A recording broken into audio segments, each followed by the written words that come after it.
नमस्कार, मैं हूं आपके साथ गौरव राजेंद्र। बुलेटिन की शुरुआत करते हैं। केंद्रीय गृह मंत्री अमित शाह ने सोशल मीडिया के जरिए जानकारी दी। उन्होंने लिखा कि ड्रग व्यापार के खिलाफ हमारी अथक खोज जारी है।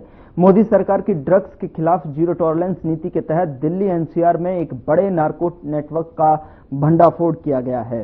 बता दें कि एनसीबी और दिल्ली पुलिस ने गिरोह को पकड़ लिया और 27.4 करोड़ रुपए मेथाम्फेटामाइन, एमडीएमए और कोकीन बरामद किए हैं और 5 लोगों को गिरफ्तार किया गया है। इस बड़ी सफलता के लिए गृह मंत्री अमित शाह ने एनसीबी और दिल्ली पुलिस की सराहना की। गृह मंत्री अमित शाह ने जानकारी देते हुए बताया कि एनसीबी के द्वारा किस तरीके से जो है बड़े नार्को नेटवर्क का भंडाफोड़ किया गया है। तो उन्होंने साफ तौर पर अपने सोशल मीडिया हैंडल पर जो है एनसीबी और दिल्ली पुलिस की सराहना की है।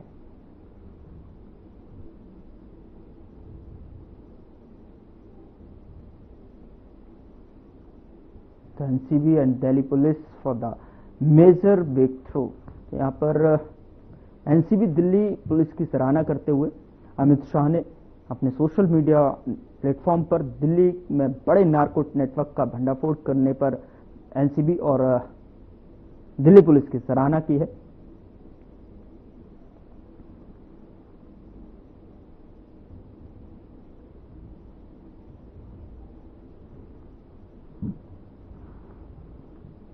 उधर पटना में केंद्रीय गृह मंत्री अमित शाह ने 800 करोड़ से अधिक की विभिन्न योजनाओं का उद्घाटन और शिलान्यास किया। साथ ही गृह मंत्री ने जो है संबोधित करते हुए कहा कि पीएम दी के नेतृत्व में एनडीए सरकार बिहार में चौमुखी विकास कर रही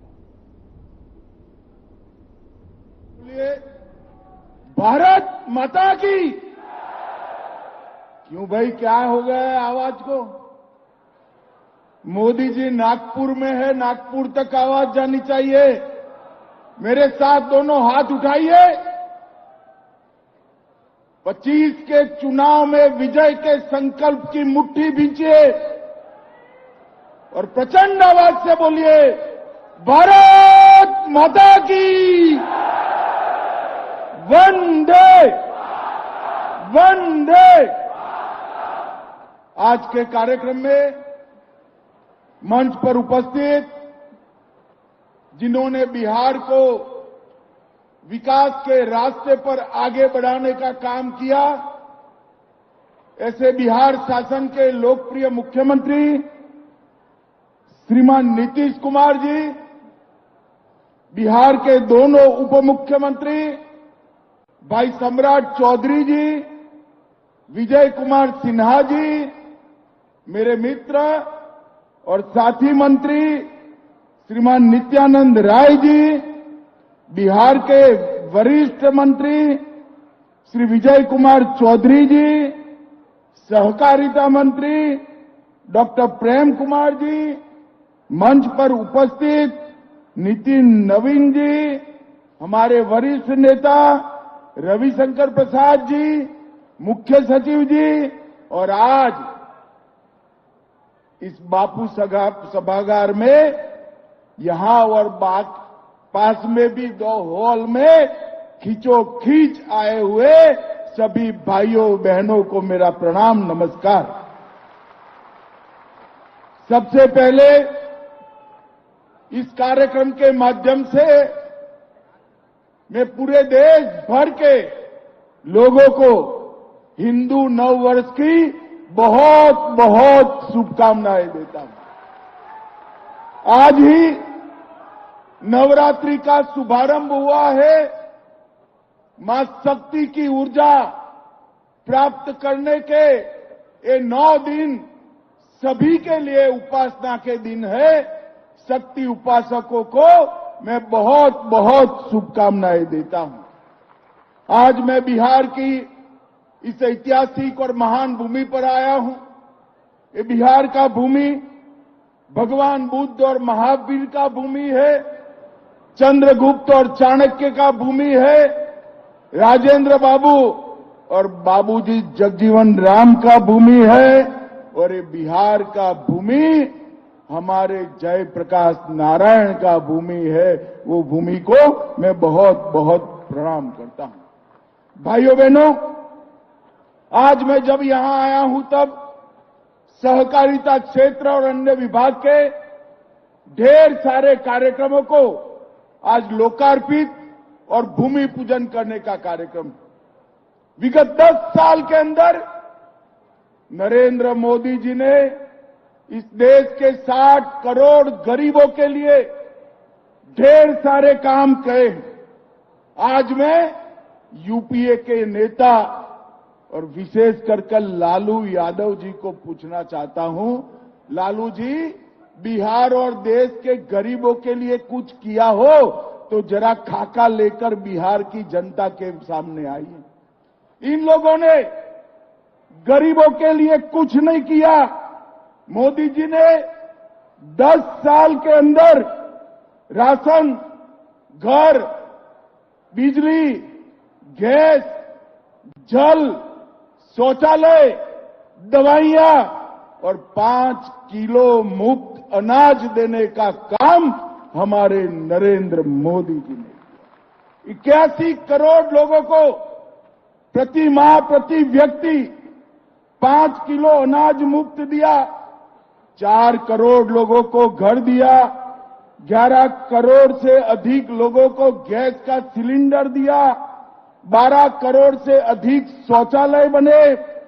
5 किलो अनाज के साथ साथ 5 लाख तक का इलाज भी नरेंद्र मोदी जी ने मुफ्त में करने का काम किया। मित्रों, गरीबों के लिए अगर किसी ने किया तो हमारे देश के प्रधानमंत्री नरेंद्र मोदी जी ने किया। और नरेंद्र मोदी जी ने ग्रामीण अर्थव्यवस्था, किसान, महिलाएं, डेयरी, मत्स्य पालन और कृषि गतिविधियों को गति देने के लिए सहकारिता मंत्रालय, आजादी के 75 साल के बाद सहकारिता मंत्रालय बनाने का काम नरेंद्र मोदी जी ने किया।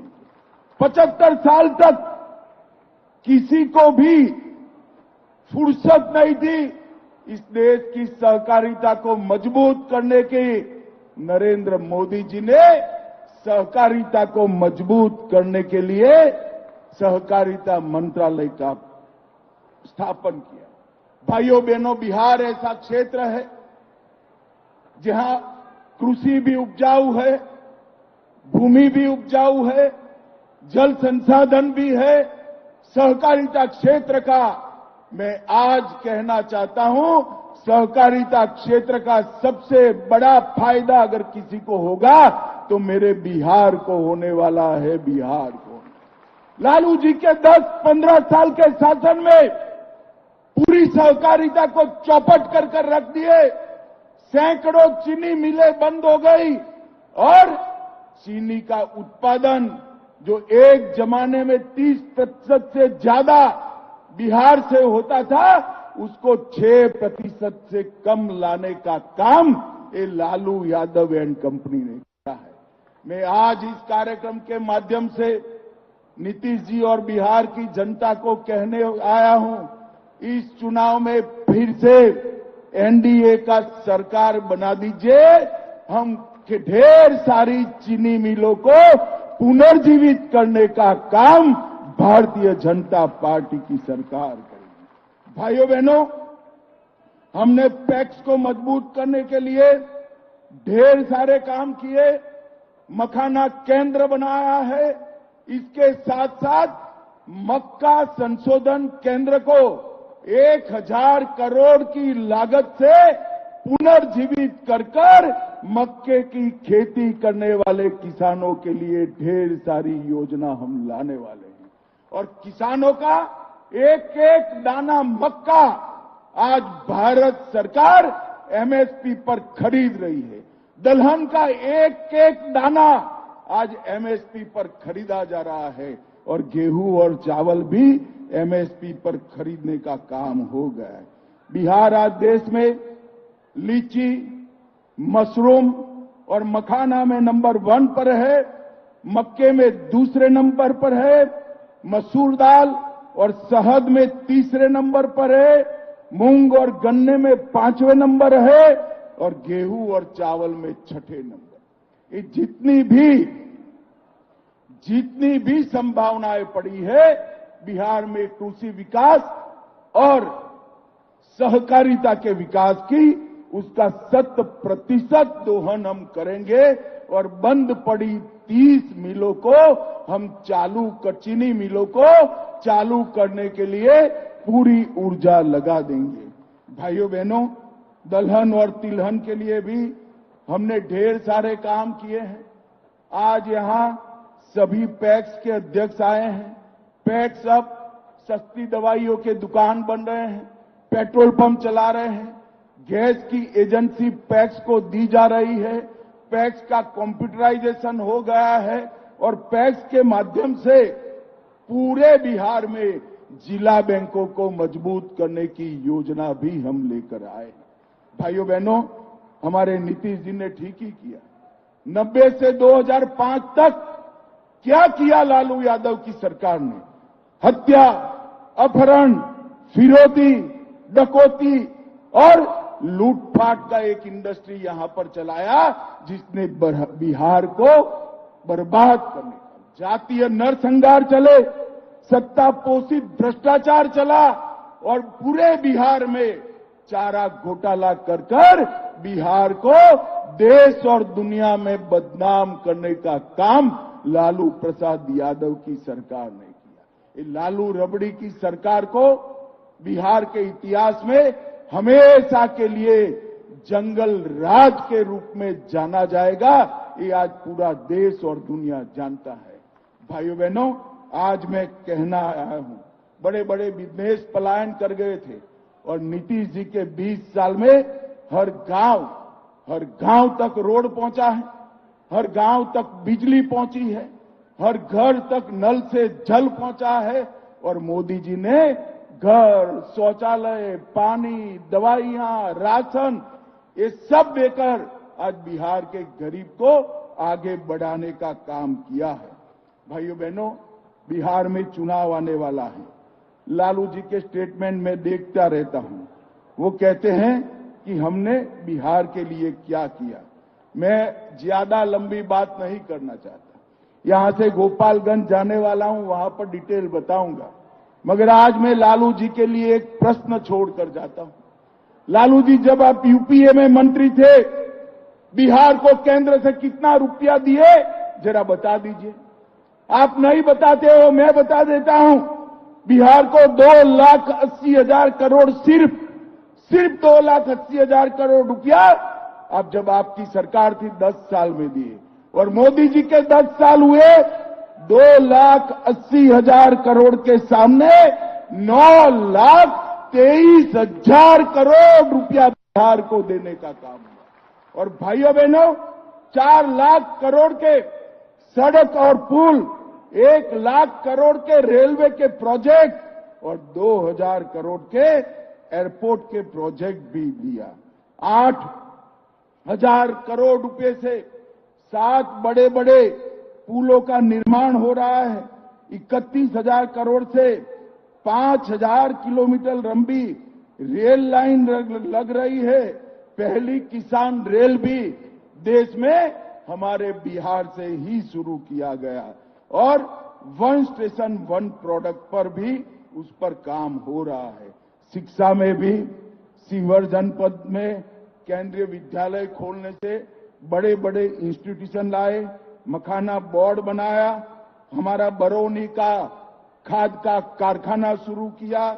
इसके साथ साथ लगभग 766 प्रोजेक्ट केंद्र की मदद से शुरू करने का काम भारतीय जनता पार्टी की सरकार ने, यूपीए की सरकार, लालू राबड़ी की सरकार जब जब बिहार में आई है, बिहार का अधपतन हुआ है और जब जब एनडीए की सरकार चली है, बिहार का विकास हुआ है। ये हमारा 20 साल का ट्रैक रिकॉर्ड है। आज जंगल राज समाप्त हो चुका है। बिहार के लोगों को इस कार्यक्रम के माध्यम से मैं अपील करना चाहता हूं कि 2025 के चुनाव में मोदी जी और नीतीश जी के नेतृत्व में बिहार में फिर से एक बार एनडीए का सरकार बनाइए और भारत सरकार को मौका दीजिए बिहार का विकास करने का। हम वादा करते हैं कि जदयू और भाजपा मिलकर, हमारे साथी दल मिलकर हम बिहार को तेज गति से विकास के रास्ते पर आगे ले जाएंगे। और मुझे भरोसा है कि बिहार की जनता पूरे देश को राजनीतिक रास्ता दिखाती है।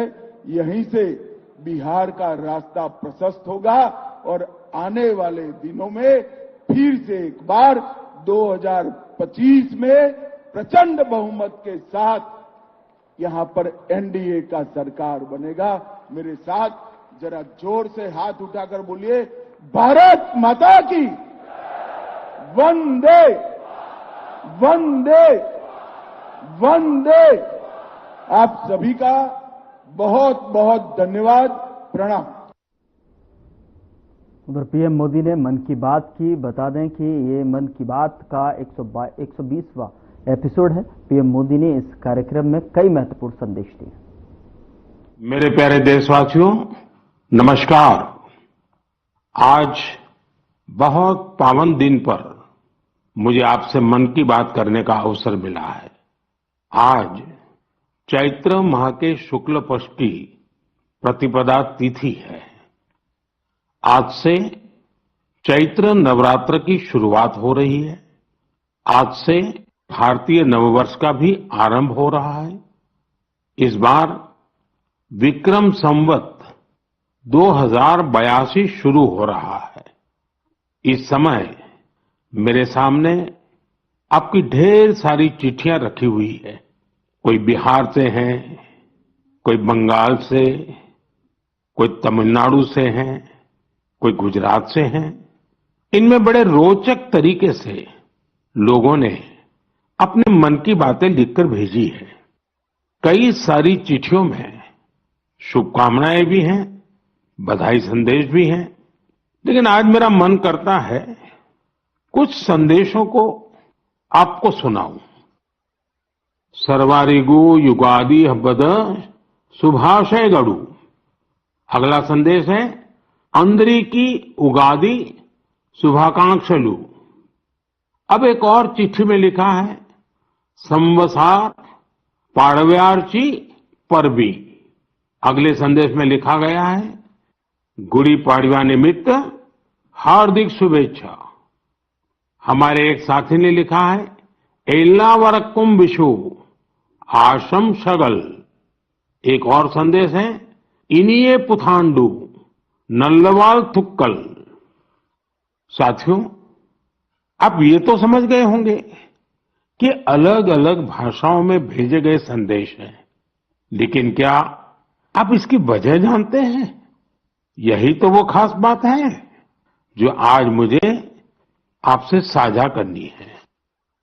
हमारे देश के अलग अलग राज्यों में आज और अगले कुछ दिनों में नववर्ष शुरू हो रहे हैं और ये सभी संदेश नववर्ष और विभिन्न पर्वों की बधाइयों के हैं। इसलिए मुझे अलग अलग भाषाओं में लोगों ने शुभकामनाएं भेजी हैं। साथियों, आज कर्नाटका में, आंध्र प्रदेश, तेलंगाना में उगादी का पर्व बहुत धूमधाम से मनाया जा रहा है। आज ही महाराष्ट्र में गुड़ी पड़वा मनाया जा रहा है। विविधता भरे हमारे देश में अलग अलग राज्यों में अगले कुछ दिन में असम में रोंगाली बिहू, बंगाल में पोइला बोईशाख, कश्मीर में नवरेह का उत्सव मनाया जाएगा। इसी तरह 13 से 15 अप्रैल के बीच देश के अलग अलग हिस्सों में त्योहारों की जबरदस्त धूम दिखेगी। इसे लेकर भी उत्साह का माहौल है और ईद का त्योहार तो आ ही रहा है।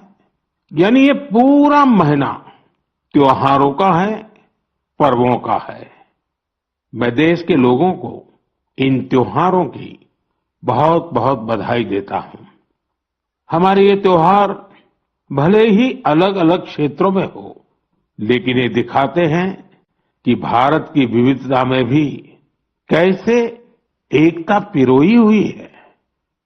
इस एकता की भावना को हमें निरंतर मजबूत करते चलना है। साथियों, जब परीक्षाएं आती हैं तो युवा साथियों के साथ मैं परीक्षा पे चर्चा करता हूं। अब परीक्षाएं हो चुकी हैं। बहुत सारे स्कूलों में तो दोबारा क्लास शुरू होने की तैयारी हो रही है। इसके बाद गर्मी की छुट्टियों का समय भी आने वाला है। साल के इस समय का बच्चों को बहुत इंतजार रहता है। मुझे तो अपने बचपन के दिन याद आ गए, जब मैं और मेरे दोस्त दिन भर कुछ न कुछ उत्पात मचाते रहते थे, लेकिन साथ ही हम कुछ कंस्ट्रक्टिव भी करते थे, सीखते भी थे। गर्मियों के दिन बड़े होते हैं। इसमें बच्चों के पास करने को बहुत कुछ होता है। ये समय किसी नई हॉबी को अपनाने के साथ ही अपने हुनर को और तराशने का भी है। आज बच्चों के लिए ऐसे प्लेटफॉर्म की कमी नहीं, जहां वे काफी कुछ सीख सकते हैं।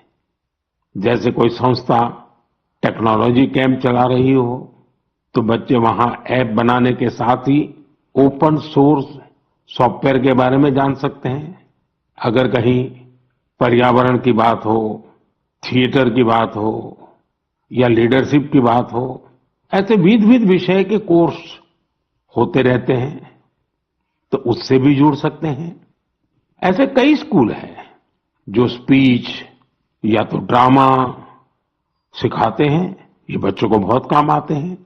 इन सब के अलावा आपके पास इन छुट्टियों में कई जगह चल रहे वॉलेंटियर एक्टिविटीज, सेवा कार्यों से भी जुड़ने का अवसर है। ऐसे कार्यक्रमों को लेकर मेरा एक विशेष आग्रह है। अगर कोई संगठन, कोई स्कूल या सामाजिक संस्थाएं या तो फिर साइंस सेंटर ऐसी समर एक्टिविटीज करवा रहे हो तो इसे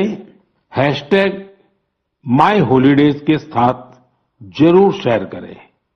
इससे देश भर के बच्चे और उनके माता पिता को इनके बारे में आसानी से जानकारी मिल सकेगी। मेरे युवा साथियों, मैं आज आपसे माय भारत के उस खास कैलेंडर की भी चर्चा करना चाहूंगा जिसे इस समर वेकेशन के लिए तैयार किया गया है। इस कैलेंडर की एक कॉपी अभी मेरे सामने रखी हुई है। मैं इस कैलेंडर से कुछ अनूठे प्रयासों को साझा करना चाहता हूं। जैसे माय भारत के स्टडी टूर में आप ये जान सकते हैं कि हमारे जन औषधि केंद्र कैसे काम करते हैं। आप वाइब्रेंट विलेज अभियान का हिस्सा बनकर सीमावर्ती गांवों में एक अनोखा अनुभव ले सकते हैं। इसके साथ ही वहां कल्चर और स्पोर्ट्स एक्टिविटीज का हिस्सा जरूर बन सकते हैं। वहीं अंबेडकर जयंती पर पदयात्रा में भागीदारी कर आप संविधान के मूल्यों को लेकर जागरूकता भी फैला सकते हैं। बच्चों और उनके माता पिता से भी मेरा विशेष आग्रह है कि वे छुट्टियों के अनुभवों को #हॉलिडे मेमोरीज के साथ जरूर साझा करें। मैं आपके अनुभवों को आगे आने वाली मन की बात में शामिल करने का प्रयास करूंगा। मेरे प्यारे देशवासियों, गर्मी का मौसम शुरू होते ही शहर शहर, गांव गांव पानी बचाने की तैयारियां भी शुरू हो जाती हैं। अनेक राज्यों में वाटर हार्वेस्टिंग से जुड़े कामों ने, जल संरक्षण से जुड़े कामों ने नई तेजी पकड़ी है। जल शक्ति मंत्रालय और अलग अलग स्वयंसेवी संस्थाएं इस दिशा में काम कर रही हैं। देश में हजारों कृत्रिम तालाब, check dam, borewell recharge, community soak pit का। बुलेटिन में मेरे साथ इतना ही, पर अब वक्त हो चला है डॉक्टर राकेश गुप्ता के साथ हमारे खास कार्यक्रम प्लस माइनस का। नमस्कार।